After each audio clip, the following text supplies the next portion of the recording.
Hi, this is Anita from the Global Trade Gal.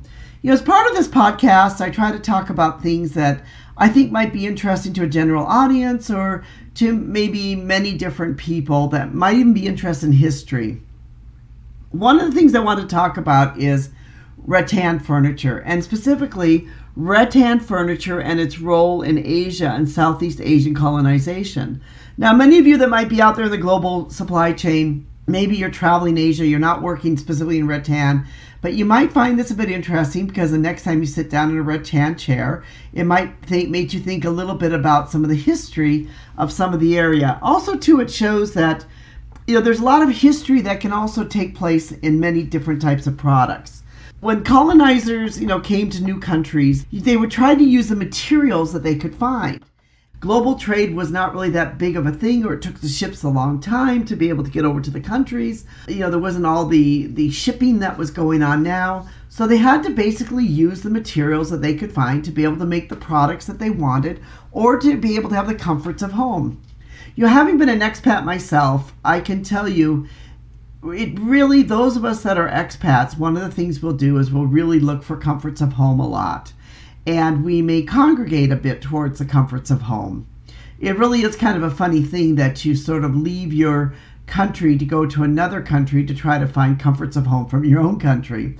Maybe it just makes you be able to appreciate it a little bit more. It starts out first, we'll talk a bit about Japan. And it really starts out in 1856 in Japan. Japan had just really opened up to the West. As you remember, if you know the history, Japan was closed for quite a while. The Japanese traditionally sat on mats.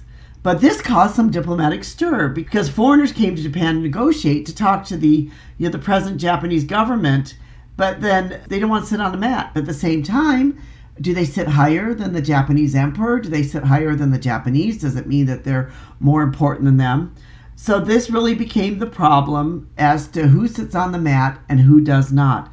And maybe for some of the foreigners, it was uncomfortable to sit on a mat. They didn't really know how to sit on a mat. They didn't want to sit on a mat for all this time. So it was because of this other day that the foreign leaders started looking. They didn't want the foreign leaders to look down upon the Japanese leaders either. So they had a compromise with this, where the Westerners insisted that they could not sit comfortably on the floor, and the Japanese needed to find a compromise for this. So the Japanese allowed the foreigners to sit on a chair as long as the Japanese counterparts could sit on a stack of mats of equal height to the chair. Some chairs being produced in Japan for some of these negotiations. And that's why you'll traditionally look back and you will see that there are some, rattan and other chairs that were made in Japan during this time for some of the foreigners to be able to sit on, as long as the Japanese counterparts could also sit on mats that were stacked to the same height. Colonization in Southeast Asia had a great impact on the furniture there. First, you have the French Indochina, or the French Indochina. And the French colonized many parts of the Southeast Asian areas, including Vietnam, Cambodia, and Laos. Like many of the other colonists, they were suddenly thrown into a completely different environment than the one they were used to in living in Europe. From what kind of houses were built, what kind of clothes they would wear, and what furniture they could make from readily available materials. So these are all things that we don't think about when we think about colonization. Like, how are they going to be able to have some of the comforts at home? I mean, how could the men bring their wives if their wives had to sit on a mat? Or if their wives didn't have a table to sit on or a chair to sit on? It would have been very difficult for these women during these time periods to be able to survive during this time. You'll also find, too, that they had to adapt their housing, their furniture, their food, and other things to be able to survive as a colonist in these countries. In 1895, when the Japanese annexed Taiwan, there was a question about how the Japanese would flourish in an environment like Taiwan. Taiwan has more of a tropical climate than Japan. So many questions arose as to exactly what type of clothing would they wear, the type of houses they could build, and how they'd manage life and health in the tropics. Japanese were in the same situation as many colonists in Asia and the tropics that they were not used to, which is really quite interesting with all of this. When the British colonized Southeast Asia, including Malaysia, Singapore, Brunei, and Burma, which is present-day Myanmar, they also occupied present-day Hong Kong. They had the same thing. How do we survive? So It's kind of an interesting quote here that I have from George Orwell from the Burmese days when he said, "Could the Burmese trade for themselves? Can they make machinery, ships, railways, roads? They are helpless without you. What would happen to the Burmese forest if the English were not here?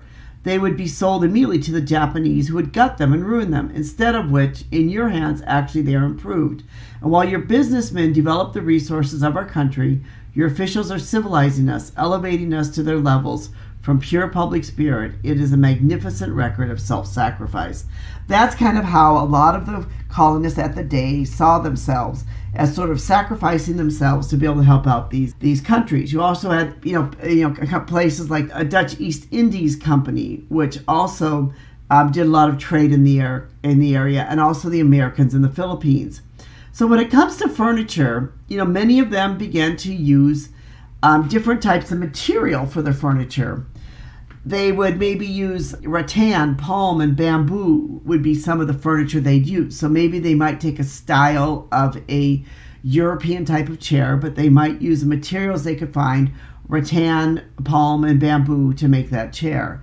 They would maybe use some of the teak to be able to make a table or a chair that they were used to. They would work with different types of plants.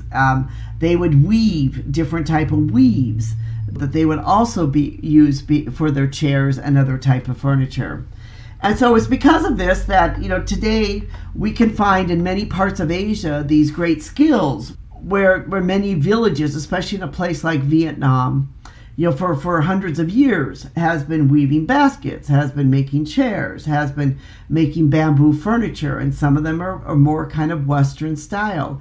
It's because of all these colonists who came to these countries that were able to still have these skills today. When you travel around a place like Southeast Asia or Asia, especially countries that were colonized, who had, or the foreigners had diplomatic relations with, some things that you might think were actually things which were traditional for the day may not be. They may be things which were brought in by the foreigners.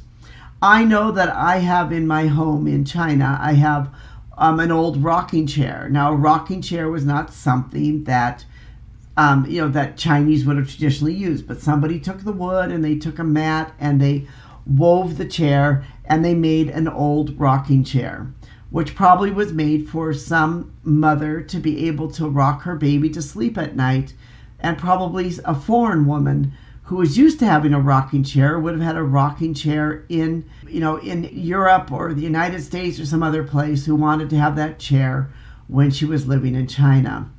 This kind of shows some of the ingenuity that many of these colonists had, or these first expats had, and how they were able to really adapt to life in these places. So when you think about global trade, you realize that those that are living and working overseas or traveling overseas, today we are not really doing the adventure that these people were, where they had to go out and use the materials and the sources and things that they could find to be able to have a comfortable life in these countries. If you'd like to be able to read more about this, rattan furniture in Asia and Southeast Asian colonization, I have a link to my blog. I have some other information on this which might be interesting for you. We'd like to thank you for listening to our podcast and being part of our community. We really do appreciate you. We appreciate you joining with us, and we hope that you'll subscribe and tell others about this podcast. We'd like to thank those who helped make it possible, our team, especially Rico, and thank you all so much.